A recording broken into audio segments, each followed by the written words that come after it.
Hey everybody, and thanks for joining me back on Kerbal Space Program Career Mode. My name is REinstein, and today I want to show you something absolutely awesome. Take a look at this screen right here. You might be thinking, what the hell are all these extra planets doing here? Well, they're brought to you by an amazing mod called the Outer Planets mod. I will talk you through how to install that in another video if someone wants it. But basically you need the Outer Planets mod and you need another mod called Copernicus. But you're probably thinking also, what the hell are we doing today? Well, today we are sending a rocket to this planet here, Earlham. Now, if I just zoom in and show you what this planet's like, you can see we've now got a bunch of extra planets, this being one of them, and it looks kind of cool. If we take a little look at the information about it, we can now see it has an atmosphere present with an atmospheric pressure of 7 atmospheres. I think that means 7 times Kerbin atmosphere. And the atmospheric height is 125,000 meters out. Now, we're not actually going to land or go there today. What we are going to do is hopefully get to one of these moons. Now, we've got Polter. So if we focus on that one, you can see that looks kind of cool.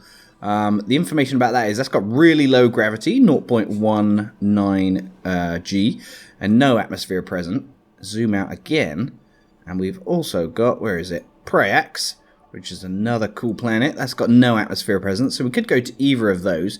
Now, I believe Polter, there's another planet around here which has a moon orbiting it. I can't quite find it at the moment. Ah, this one.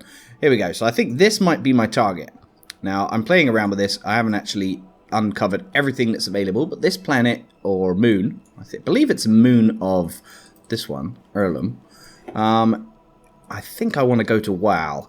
Now, that's also got a little moon, like I was saying, called Tau. I don't think I'm going to be able to land, because if I zoom out again, I will show you my rocket is already on its trajectory towards Earlham. Now, the reason for that is because it's actually taken me about 16 years to get from my Kerbin base all the way out to here, and I didn't want to show that on the recording. So I've got one already on flight there, but what I want to show you next is the rocket that I started with and the rocket that's going to take us there, and my design choices. Introducing the Test 4 rocket. The reason it's called Test 4 is because there's been at least 4 other iterations of this rocket. Various things needed changing, but I think I'm happy with this design now. Now, let's start from the bottom. Alright, so what I wanted to do was have enough fuel and enough rocketry to get us up into an orbit or an escape trajectory out of Kerbin. So that being said, I've got some of these jumbo solid fuel boosters. At the bottom, I've got the mainsail engine and 2 of these large jumbo 64 fuel tanks. In the middle here, we have a large reaction wheel. And then we have an inline stabilizer further up. Now, if I take away that section, you can then see what we're left with. So after that's gone, we should be out in deep space. Now, the next part that fires are these 2 atomic engines. They give really good efficiency, but not exactly a great thrust-to-weight ratio. So you can see at this stage, we've got a 0.64 thrust-to-weight ratio. Not really an issue once you're out in space, because anything like 0.01 will propel you, albeit very slowly. After those are finished, I've chosen the LV909 Terrier liquid fuel engine. Now, in a previous design, I did have a similar structure to what we have here with the atomic engines in the middle here. The reason I've got rid of it is because when you attach the decoupler underneath, what happens is you're left with like some debris hanging off the sides on this stage, and I just didn't like the look of it, and this offers round about the same efficiency. So, you know, that's what I've chosen. Then let's put that back together. So in total, we've got a delta V of 15,824. You might be thinking, where the hell has all the extra delta V come from? Well, it's come from the final 2 stages of my rocket. Now, in an earlier iteration, all I had was this part. Obviously, that reduced the amount of delta V I had, and I wanted to increase it because these outer planets are really far away. So I've now got some of these little toroidal fuel tanks coupled with the little spark liquid fuel engine, and that provides just enough extra delta V to keep me happy. So that's another 1500 delta V. Once we've got rid of that stage, then we're operating with this tiny probe. And this is the final module, the final part, if you will. Now, when you're running an ion propulsion system, as I am here, excuse me, then what you need is a lot of electricity. Now, I went through, again, various iterations, could not generate enough electricity. I thought these 2 Gigantor solar arrays would be enough, but for some reason they weren't. So I attached these radioisotope thermoelectric generators just for a little extra oomph in the electricity department. Now, on top, we've got the probodibyne hex.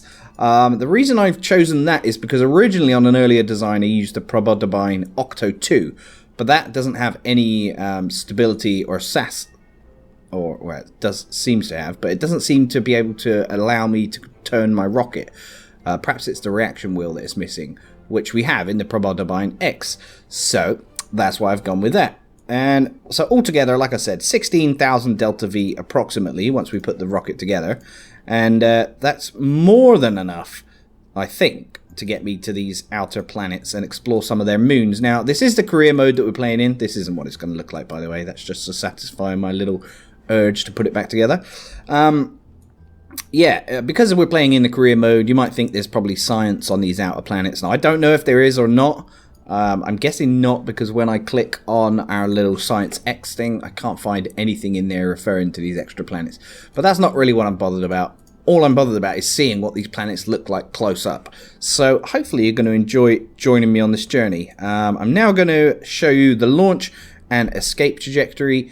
And then the next time you'll see me will be close to one of those outer planets. Alright, see you in a second.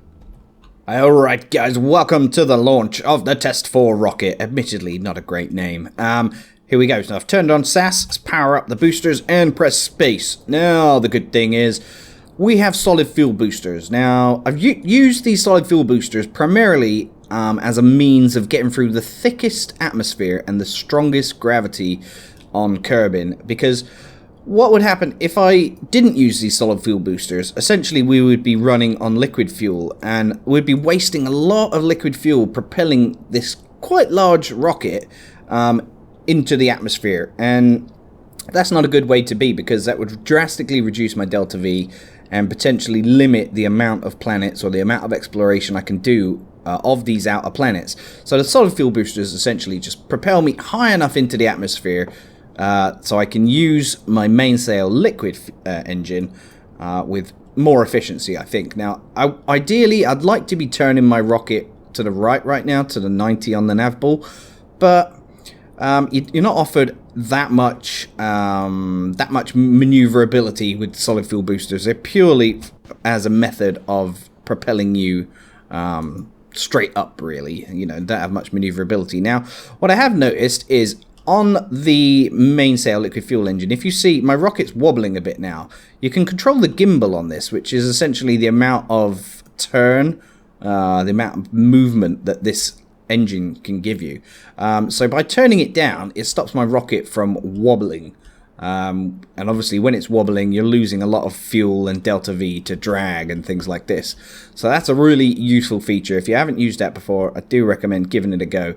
It can greatly aid the stability of your rocket, because mine's a bit unstable. It's a bit wibbly wobbly at the top because of these two because of these two atomic motors, and also because of the fairing and everything on top. It's quite long and thin on top, if you get my drift. So this is my gravity berm. Again, it's not perfect. I'm by no means an expert. I keep trying to do this gravity burns, but I always fail drastically. Now, I think this is not too bad. Alright, now what I'm going to do is leave my rocket propelling sideways. So I'm going to do this whole escaping Kerbin trajectory or maneuver in one. The reason is because once I set a maneuver node at the apoapsis, then what happens is we barely have enough fuel in this. I don't really know exactly the reason, but this is the way I've chosen to do it. I don't really have a reason. I think it's something to do with the amount of time we have left, because after we haven't got enough fuel to complete we haven't got enough fuel on this stage to complete this part of our burn. You can see it needs 1500 delta V still.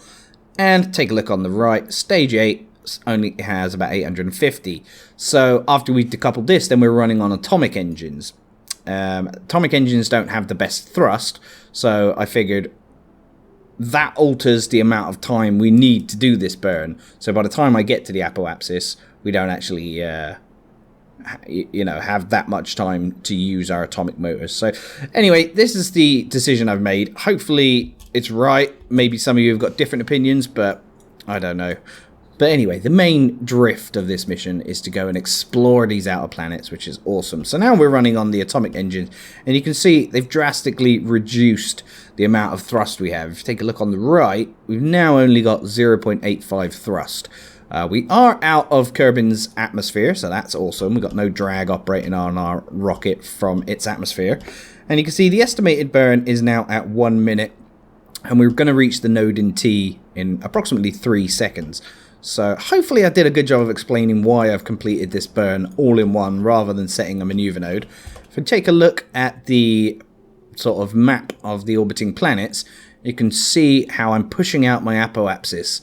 Now the apoapsis is obviously the furthest away you are at any point on your trajectory from the planet, from planet Kerbin. The idea is to push this apoapsis as far out as you can by increasing your speed to escape, to reach escape velocity. And escape velocity for Kerbin is about 3,100, 3,200, I think it is, meters per second. So there we go. We now have an escape trajectory. What I like to do here is fast forward the game so we actually get into the trajectory around the sun. Now, let me just zoom out. Okay, so you can already see, as I said, my rocket's on its trajectory already. We will be taking over that rocket eventually, but I wanted to show you all this stuff too. Now, if you click on the planet you're going to go to, which is Earlham, we want to explore its moons and stuff, and then zoom in, and essentially what we're looking for here is any difference in our angular orbit. So you can see here that's represented by these descending and ascending nodes. Now, by clicking on the descending or ascending node, whichever one comes closer, you want to try and correct that to as close to 0 as possible. That would, once you're at 0, that means you're directly in line at the exact angle that the planet is orbiting at, and that makes it much easier to get a capture into its sphere of influence, and then do your maneuver to get an orbit around that planet. So that's why we do that. I'm not going to complete that burn on here, but you can see we need 99.2 meters per second change in delta V in order to get a good encounter. Actually, I might do it, you know. If I fast forward a little bit. I kind of want to show you, the reason I want to show you this is because I kind of want to show you how long it actually takes to get to this place. It does take 16 years, depending on where it is in its orbit, I imagine. But you can see it's really far out. And there's other cool planets as well. There's like Nadon and Plock. So if I just slow the game down here, let's take a look at one of these, for example. So Plock, has it got its own moons? Doesn't look like it. Oh, yes, it has. It's got one. Karen. Now, these are all new to me. I haven't been to any of these. This is just a really cool features that the mod has enabled me to experience. So it'd be nice to get a rover on one of these. You could potentially do it, I guess, if you built your rocket in, assembled it in orbit of Kerbin and then took it off. You know, you'd probably have enough delta V then. But it's something we're going to explore in the upcoming episodes. Alright, I'm not actually going to show you this burn now. What I will show you is our encounter with Urlum in a few moments. Hey everyone, welcome back. We are now in our final approach to our destination. Let me just show you here. Approximately 100 and something days, but it does change. It kind of flickers a little bit, so we'll have to be careful here. But here is the rocket. That's the final stage. You can't see it too well, but there it is in all its glory. And as we speed up on our encounter, you can see that, there we go, we're having our encounter now. You can see that our speed of orbit, what did drop down to close to 600 meters per second. It's because it's so far away from the sun, I guess. Now, this is our periapsis. We're got within 1.16 million meters of this place. Now, I need to be a bit careful here and try and perform a nice maneuver so we get a nice orbit around it. There we go. That looks kind of nice. Let me see. Where's the planet? Okay, let's focus on that for a second. Now, as I said, we want to visit like WoW or somewhere like that, at least for this video. So I need to perform my maneuver to get us as close as possible to that. Now you can see that's going to need a delta V of approximately 1355. Now if I pull this even closer, looks like we can get an encounter there. Wild periapsis, yeah, nice. Alright, I'm just going to mess around with this a little bit, try and get a nice encounter. And there we go. So, in 76 days, we need to do a burn of 1,362.2 meters per second. Now, that nearly exhausts all of this stage of our rocket. Now, while we've got a moment, let's take a look to admire the beautiful mini space probe that I've built. I kind of think this is like how they look in real life. You know, those tiny little probes they send out to like Pluto and stuff. It just really fascinates me. They're doing some amazing stuff in aeronautics at the moment. And I don't know if they use ion engines at the moment or not, but there's loads of cool projects going on, searching for extraterrestrial life and everything. I'm just going to move this down to about 4 minutes, and then I'm going to do my burn. Alright, now let's see this bad boy in action. So, as I said, in a previous build, we didn't use this part, this liquid fuel part, so we would have been running on electric propulsion by now. But I think this just gives me a little bit extra delta V to play around with. Now I'm fast forwarding a little bit here, because the burn's going to take absolutely ages. There was one funny thing that happened. I forgot to put a decoupler before the fairing. So when I tried to deploy the fairing, it obviously deployed fine, but in order to start up this engine, there was no way of getting rid of the connecting part. So I just fired the engine a little bit and blew it off. I'm pretty sure in real life that would not pass muster in NASA or anywhere else for that matter. Nonetheless, that's what I did. And thankfully my rocket survived. Because, like I said, it took 16 years to get here. And that is an absolutely insane amount of time. Even in real time, it probably took me, at full fast forward, probably took me 20 minutes. I don't know exact time, but it was way too long for my liking. So, yeah, that's that. Alright, I'm going to need to take slightly more control of our rocket here. I'm quite excited. I've never been this far before. This is amazing. Please don't fail me, rocket.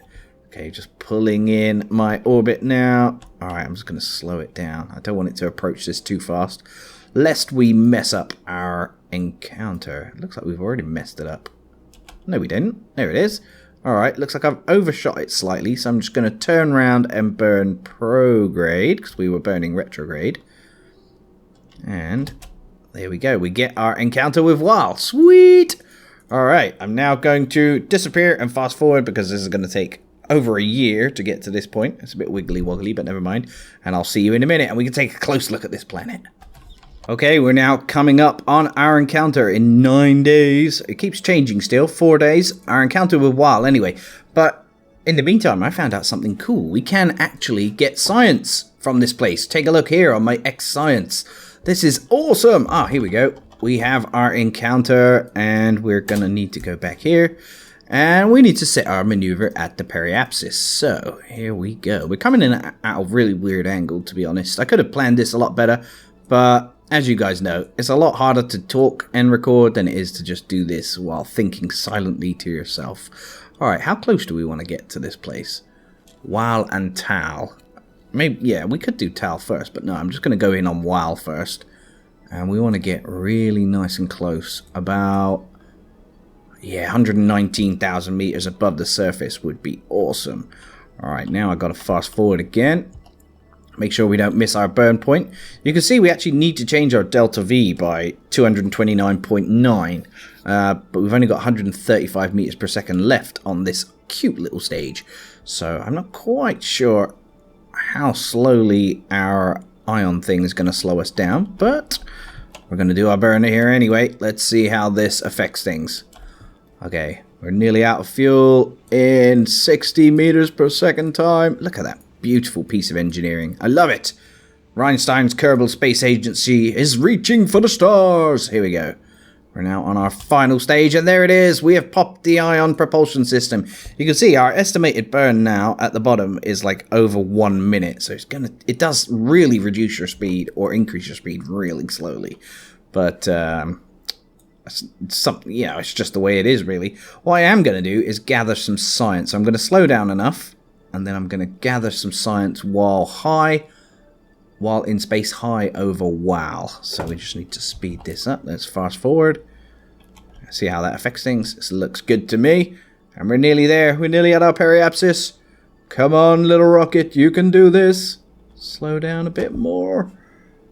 There we go. We're getting into within 120,000. That'll do. 107,000 meters above the surface. Sweet. Now let's do some science. This is a long way for data to be beaming back. Let's take the temperature out here. Ooh, look at that. Measuring the temperature of space. Blah, blah, blah. That's boring. Alright. So let me just take a look at my electric charge. See, we've only got 120 charge. So I'm not actually going to beam that back right now. Because that means we'll lose control of our rocket pretty much. So I'm going to use my scientific instruments, take the data, and then probably when I'm in a stable orbit, beam it back. Now, obviously, we can't use this seismic data. It doesn't work because we're not on any surface right now. Never mind. Alright, so how long until we get to our periapsis? 3 days. That's not long. Here we go. We're whizzing round. Oh, fast forwarding too fast. There we go. Here we go. Let's just take a little look as we approach the planet. What does it look like? Oh, wow. Look at that. That is beautiful. Let's just rotate our rocket. Take a little look at it above the surface. Beautiful. Wow. I really like whoever made these planets has done a damn good job. There's another planet in the background. I think that's the moon of this place. Tal, was it called? I forget now. But whoa, this is so cool. There's the sun. There's some giant planet there. Holy crap. And we could probably land on here. It doesn't have an atmosphere, so... There we go. I'm going to get to above 100,000 meters. There. But now we're going into the dark side of the planet. But let's just take a close look. Got some cool geological features. Look at this. Massive asteroid impact zones. Perhaps evidence of life. Once upon a time. Who knows? This is so cool. And you can land on them. I'm looking forward to trying to see if I can get a rover and stuff to this place. That will be an exciting mission to come up. Wonder what that planet is in the background. Oh, that will be... No, hold on. It will be this, won't it? It will be... Earlus. Earlus? What's it called? I always forget the name. Earlham. Here we go. I don't think you can land on Earlham, though. Because... Oh, you might be able to. I might need to look in the forums. Let's see what it says. Earlham. It took a while for Kerbal astronomers to realise Earlham was not a faraway star, but in fact another planet. Since then, scientists have been weary of making claims about Earlham, for fear of being wrong yet again. The ice giant. Ah, you probably can land on it then. The ice giant is unusual in that it rotates around its axis in a clockwise fashion, unlike the anti-clockwise rotation of the other planets. Ooh, that is fancy. Alright, let's read about the planet we're actually at. There it is, WAL. Let's go over here.